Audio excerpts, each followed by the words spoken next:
ये सागर इतने महत्वपूर्ण हैं कि इनका तापमान और लहरें दुनिया के हर हिस्से के मौसम पर असर डालते हैं, चाहे वो मौसम कितना ही खतरनाक क्यों ना हो। हमारी ही तरह पानी के नीचे पनपता हर जीवन सूरज की रोशनी पर निर्भर है। जी हाँ जनाब, सिर्फ ये जंतु, मछलियाँ, पेड़ पौधे ही नहीं, बल्कि बैक्टीरिया जैसे सूक्ष्म जीव भी सूरज से ऊर्जा पाकर खिलखिला उठते हैं। ये देखो मिस्टर ऊदबिलाव, हाँ कितने मजे ले रहा है। देखा इसे, अपने चेहरे की पोजीशन ऐसे बदल रहा है जैसे किसी स्पा में स्टीम ले रहा हो। और वो चली मैडम व्हेल इटलाते हुए सनबाथ लेने। और ये जोकर मछली यानी क्लाउन फिश, ये तो गाना भी गाती है भाई, बिना किसी सुरताल के। हाँ, ये राग समुद्री जानती है और कोई खतरा महसूस होने पर ये कभी गुर्राती है और कभी चहकती है। क्लाउन फिश है ना। और ये डॉल्फिन हमारे स्मार्टफोन से भी ज्यादा स्मार्ट है। ये अपनी आवाज का इस्तेमाल सोनार की तरह करके एकदम सही दिशा में तैरती और एक दूसरे को संदेश भेजती है। जी हाँ, ईमेल या व्हाट्सएप से भी तेज। मूंगा चट्टानें यानी कोरल रीफ दुनिया की सबसे विविध इकोसिस्टम्स में से है। इन चट्टानों को अक्सर समुद्र के वर्षावन कहा गया है। आई, समुद्र में वर्षा, अजीब बात है ना। अरे दरअसल इनका नाम इनके आसपास बसे इन जीवों की विविधता के कारण पड़ा है। इनमें से कुछ मूंगे गर्म उथले समुद्र में, तो कुछ ठंडी अंधेरी गहराइयों में रहकर हमारे इकोसिस्टम के संतुलन को बनाए रखते हैं। पौधे हमारे इकोसिस्टम का एक बहुत ही महत्वपूर्ण हिस्सा है और पानी में ऑक्सीजन का सबसे बड़ा स्रोत है।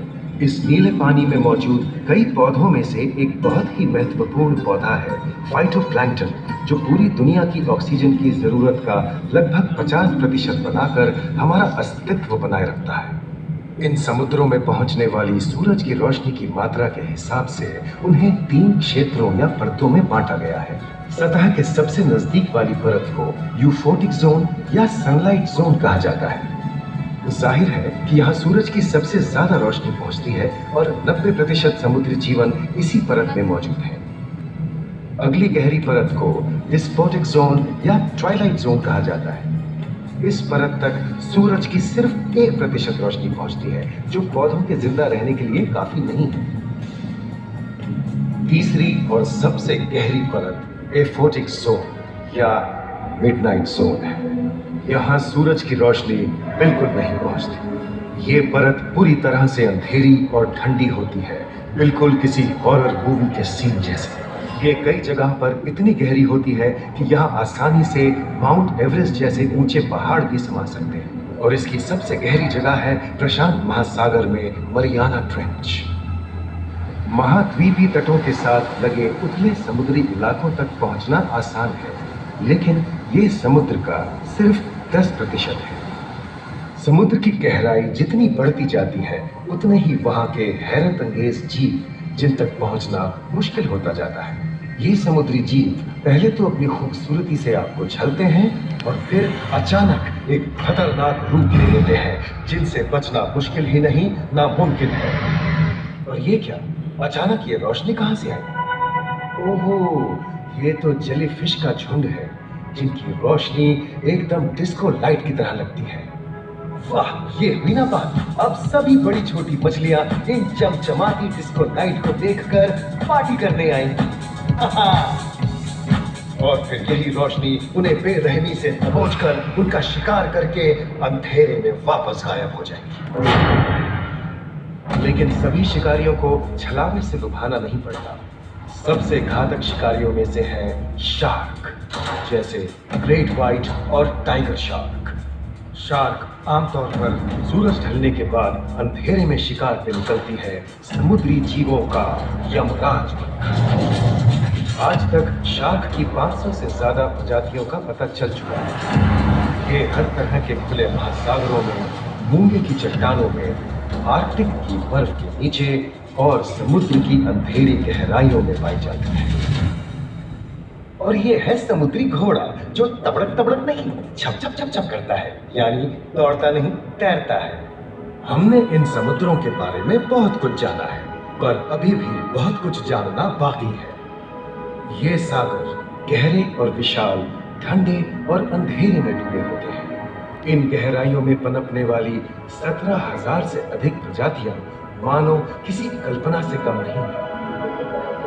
किसी खूबसूरत एंजल की तरह दिखने वाले जीवों के साथ साथ न जाने और क्या क्या देखने को मिले।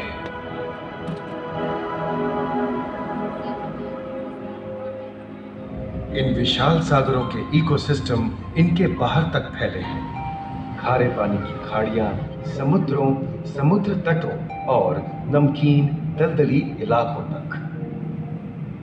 मानव जाति दशकों से प्लास्टिक, जहरीले रसायन, तेल और ऐसी कई चीजों को पानी में बहाकर समुद्रों को नुकसान पहुंचा रही है। कई समुद्री जीवों या मछलियों की दर्दनाक मौत और उनकी इस तड़प का जिम्मेदार हमारी मानव जाति ही है।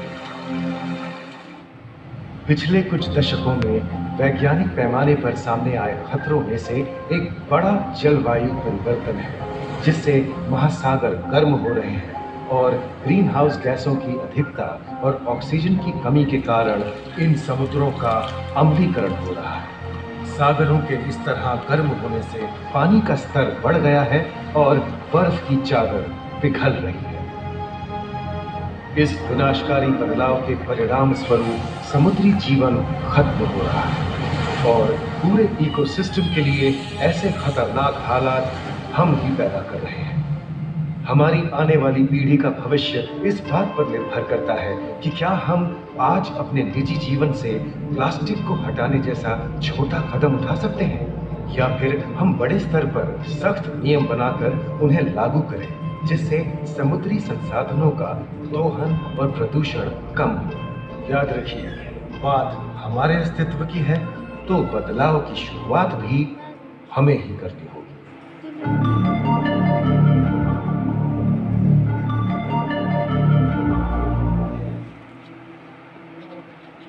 उत्तर से